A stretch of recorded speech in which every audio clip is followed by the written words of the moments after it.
Olá, mentes brilhantes! Tudo bem com vocês? Eu espero que sim! E no vídeo de hoje eu venho dar algumas dicas de como você pode organizar melhor as suas aulas, mas saindo daquela organização antes da aula e sim durante a aula. Eu espero muito que ajude principalmente os professores iniciantes. A primeira coisa que é regra na minha aula e é regra também na escola que eu estou atualmente é a gente começar a nossa aula escrevendo a pauta na lousa. Então a gente coloca a data e em seguida a gente coloca a pauta. E a pauta nada mais é do que o que a gente vai fazer durante aquela aula ou aquelas aulas. Eu coloco todos os conteúdos que a gente tem que ver naquela aula ou todas as atividades ou ambos. Então, dessa maneira, o aluno, ele registra no caderno, ele sabe o que esperar daquela aula e assim também o material dele fica mais organizado, uma vez que ele vai ter toda a sequência anotada no caderno de forma clara quando ele for estudar. Comece os primeiros 5 minutos da sua aula dando uma revisão do que eles tiveram na aula anterior.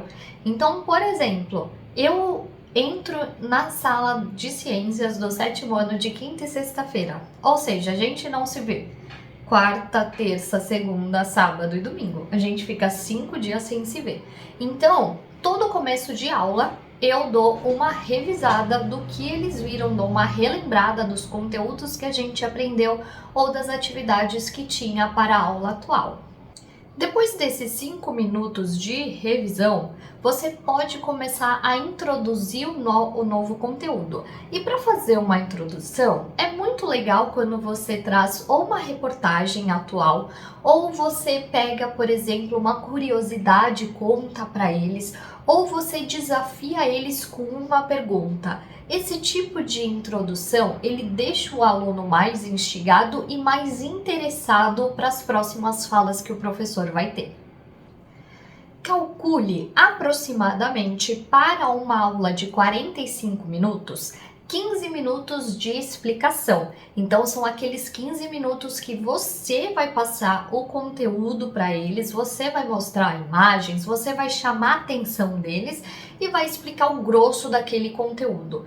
Eu geralmente tento ficar nesses 15, 20 minutos de explicação, porque depois os alunos eles começam a se dispersar. Eles vão perder aquela explicação porque eles já estão cansados mentalmente. Então, passa alguém na porta, por exemplo, todo mundo olha para a porta. Isso é um bom indício de que eles já estão cansados, de que eles já não estão mais absorvendo o conteúdo que você está explicando.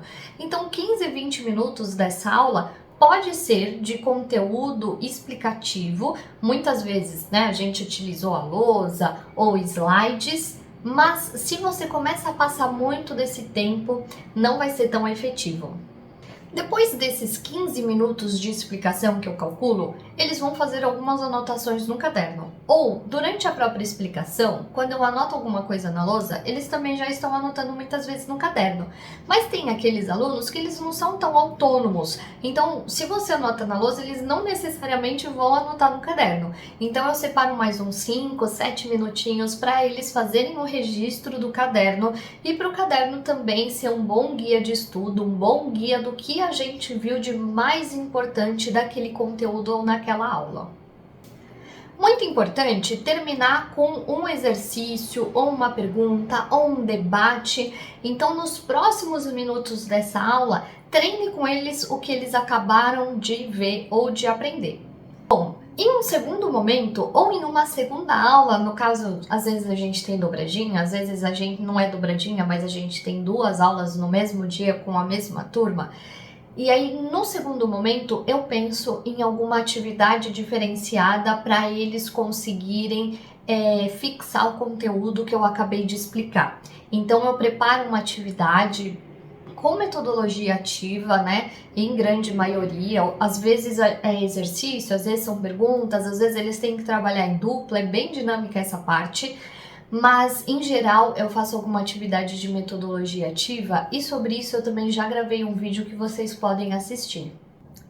Sempre que puder, Quando você está ou explicando outro conteúdo, ou corrigindo a lição, ou conversando com eles, ou fazendo uma atividade diferenciada, link com outros conteúdos que eles já tinham aprendido. Pode ser da sua própria disciplina ou de outras disciplinas, porque a gente às vezes vai conversando com professores de outras disciplinas e a gente vai tendo muita sacada do que a gente pode retomar com eles.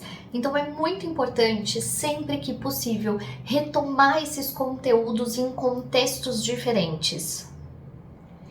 Dê oportunidades para eles conseguirem trabalhar em duplas ou em trios ou em grupo. É extremamente importante esses trabalhos em grupos, porque é dessa maneira que eles vão acabar trocando ideias. Eles vão influenciando um ao outro, eles vão explicando para os outros e dessa maneira eles vão fixando melhor o conteúdo. Muitas vezes, quando eles estão trabalhando em grupos, em trios, em duplas, eles até acham que entenderam um conteúdo, mas quando vão fazer uma atividade específica, eles percebem que não ficou tão claro. E é dessa maneira que a gente consegue ajudá-los pontualmente. Então é muito importante sempre trazer atividades para eles trabalharem com outras pessoas. Eu espero que tenha ficado claro e se ficou alguma dúvida, deixa aqui nos comentários que eu tento ajudar. Mas se você também tem outras dicas para ajudar outros professores, também conta aqui porque eu quero muito saber. Um beijo e até o próximo vídeo.